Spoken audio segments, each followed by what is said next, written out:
out of the red corner, an undefeated mixed martial artist holding a perfect professional record. Crossover MMA. This Saturday, October 26th, is UFC 308 in Abu Dhabi. This will be my full card breakdown and prediction. I'm so pumped for this card. I'm not going to waste any more time. Let's get right into it. First fight, we have Aslan versus Rafael Cerqueira at light heavyweight. Aslan passed the victory. In my opinion, he's a big-time striker with big power. He has a 93% finish rate, 13 of his wins with 13 KOs. He's got some heavy leg kicks, so I'm definitely seeing this fight being a lot of fun. Rafael Cerqueira passed the victory. He's an undefeated debutant, 34 years old, 91% finish rate. He's got 8 KOs and 2 subs.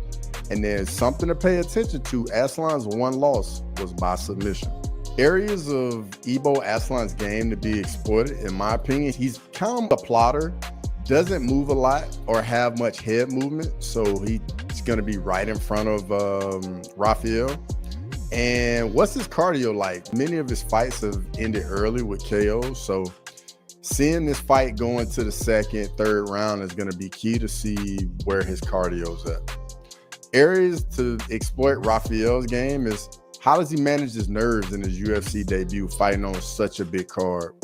And then on top of it, he's very much a plotter as well. And he's going to be standing right in front of another really big puncher. So this should be a lot of fun. These guys definitely going to stand and bang. My prediction for this fight, there's quite a few unknowns in this fight, but one thing we can be sure about is this will definitely be an action fight between two finishers. I'm going to go Aslan by KO. Next fight, we have Ismail Naurdiev versus Bruno Silva at middleweight. Naurdiev's path to victory, in my opinion, is uses kicks. He throws mostly heavy kicks, especially leg kicks. He does mix in some head kicks as well. Uses feints, set up his shots well, and then also he does have some underrated grappling in his back pocket. I don't know if he's going to use that to try and control the fight or get a finish, but I could definitely see him using it to mix things up. Bruno Silva's path to victory, in my opinion, is definitely going to be his boxing. He's got some power in his hands.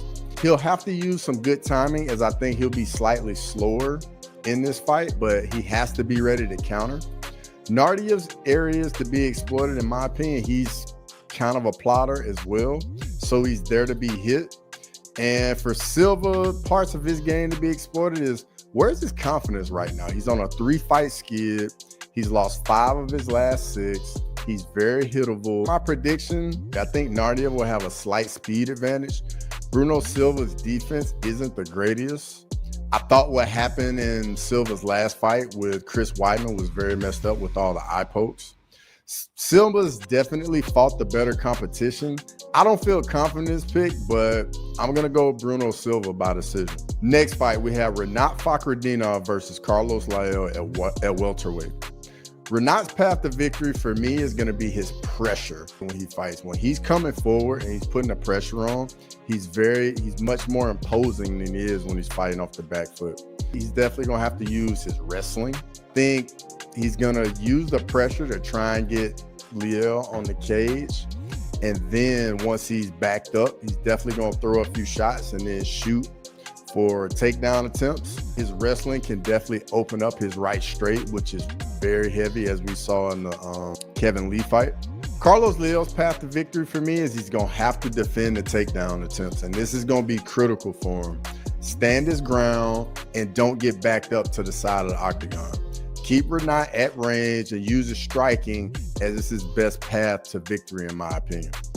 Areas of Rinat's game to be exploited is definitely going to be his striking at range, and then not setting up his takedowns, and then forcing Rinat to fight off the back foot. These are the areas that Leal's definitely going to have to use.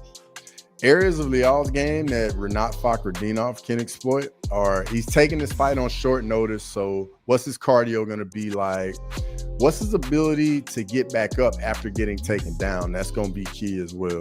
But my prediction for this fight, I see Rinat Fakhretdinov coming into this fight very much in shape, ready to fight at a high pace for 15 minutes, implement his pressure wrestling style. I think he's going to wear Leal down and get a decision win. Next fight, we have Farid Basharat versus Victor Hugo at bantamweight. Basharat's path to victory for me, he's a very good striker with very diverse strikes. He's a point fighter on the feet as he doesn't have big power in his hands. He mixes up his strikes well, uses feints, and also shoots for takedowns. Hugo's path to victory, in my opinion, is he's going to have to use some offensive wrestling and grappling. He's got an 87% takedown defense and good striking defense. And then he's going to have good timing with his strikes and look to counter. Basharat areas of his game to be exploited is he doesn't have big power, so Hugo might be able to walk him down, seeing as though he might not fear Basharat's power. And then on the flip side, Hugo's areas to be exploited is, will he be able to counter Basharat? Because Basharat is definitely a very good striker, so he's going to have to be ready to counter with the timing. And then on the off chance that Basharat overextends, he's going to have to be ready to pounce on that. My prediction for this fight, I think this will be a technical fight between two very well-rounded fighters. I don't think we'll get a finish, but I think Farid Basharat's going to point his way to a decision win. Next fight, we have Kennedy Nzechukwu versus Chris Barnett at heavyweight. Chris Barnett's path to victory in this fight, for me, he's got an 8-inch reach advantage. I think he's going to have a skill advantage as well, moving up from the lighter weight class and light heavyweight to take this fight in heavyweight. And I also think a big key for Kennedy in this fight is going to be what he does in the clinch and how he uses the clinch. Because in my opinion, Kennedy Nzechukwu is nasty in the clinch.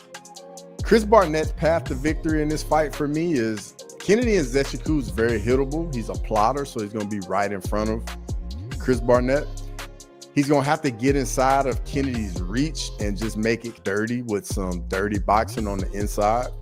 And I think he's going to have to hurt Kennedy in the first round and surprise Kennedy a bit with his quickness and hurt him in the first round. Areas of Kennedy Nzechukwu's game to be exploited, in my opinion, are his lack of head movement, his lack of one-punch KO power out in the open when he doesn't have guys up against the side of the octagon. And he, like I said earlier, he's very much a plotter and he's there to be hit. Areas of Chris Barnett's game to be exploited. He's taking this fight on short notice. What's his cardio going to be like? Because as we all know, heavyweights generally, for the most part, only have about one round of cardio. So what's his gas tank going to look like after one round?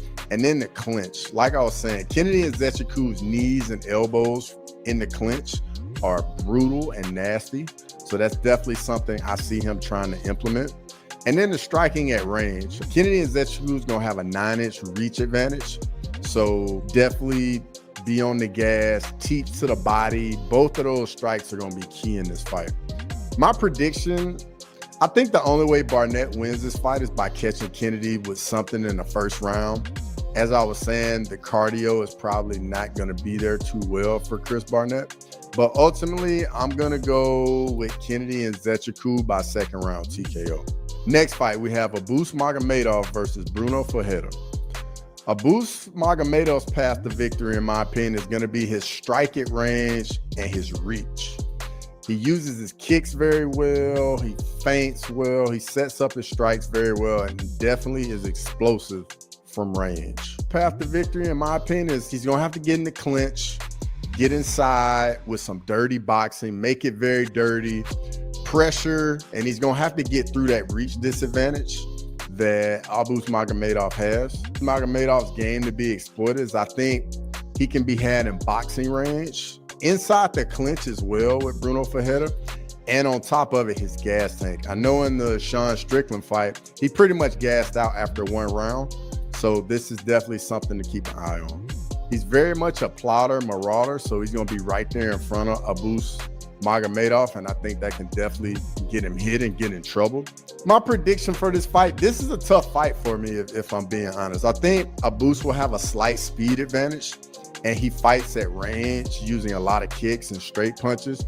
Ferreira will have to eat some shots to get through that reach disadvantage, but I think he'll do it, as that's pretty much what he does in most of his fights. He's fought bigger middleweights. So I'm going to go with Ferreira by TKO. Next fight, we have Nurmagomedov versus Daniel Santos.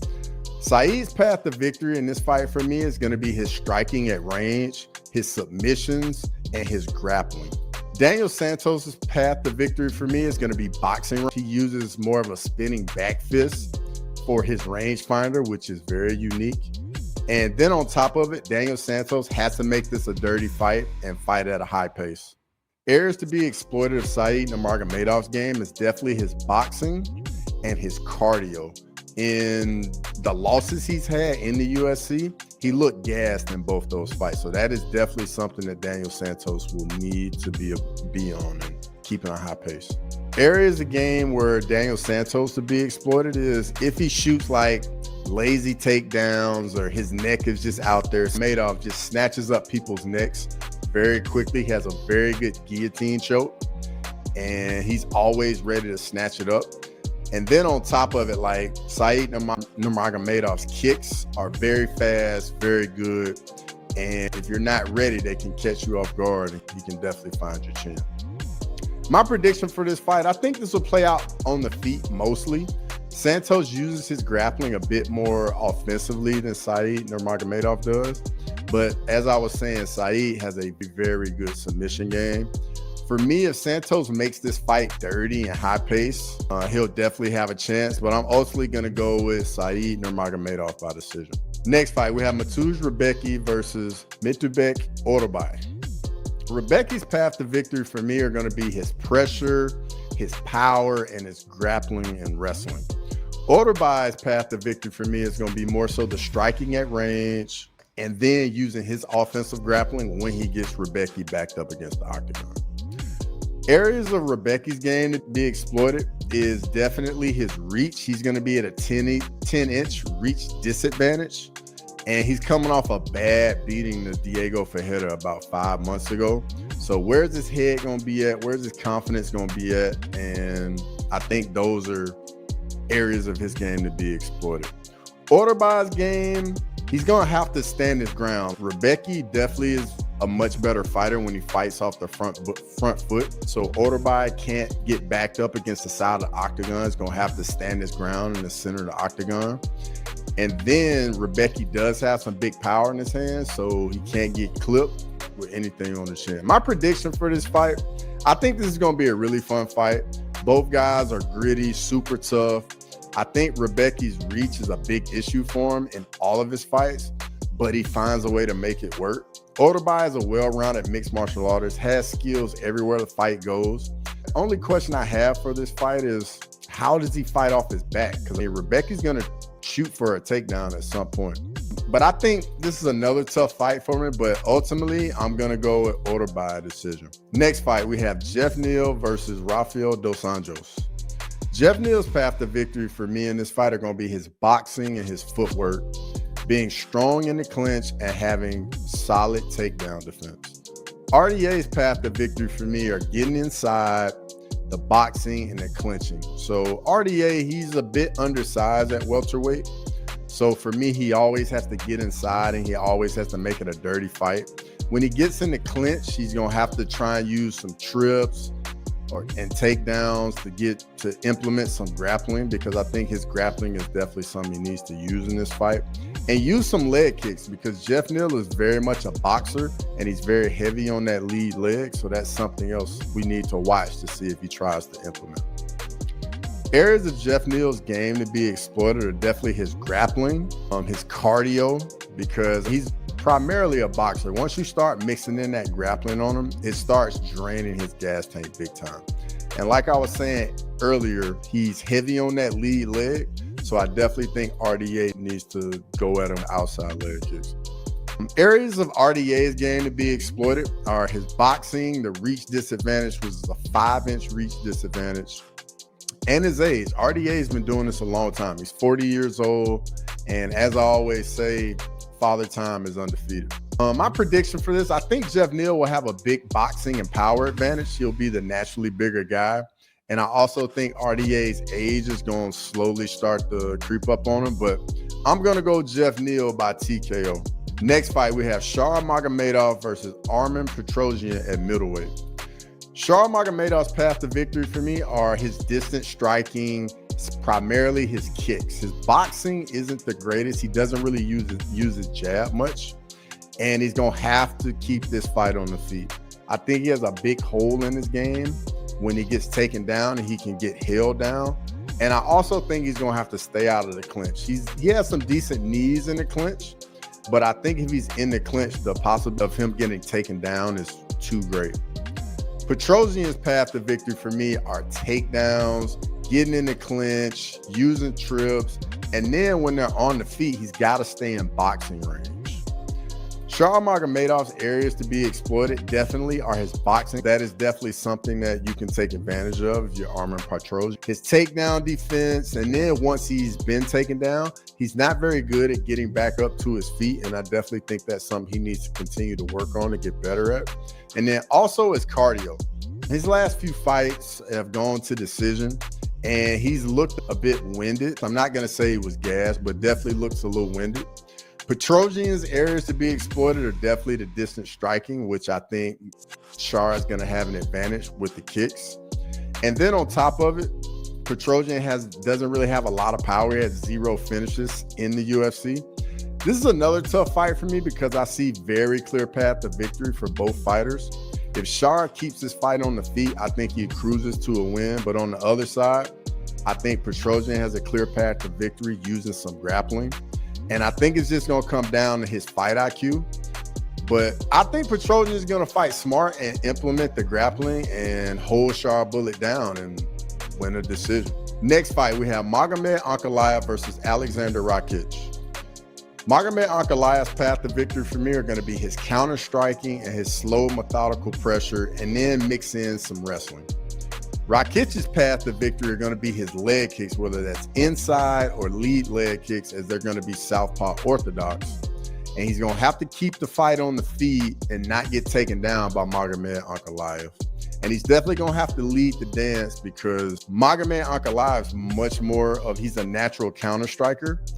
But with that being said, Rakic can't overextend, because if he overextends on his strikes, Ankalaev is very good at capitalizing on that.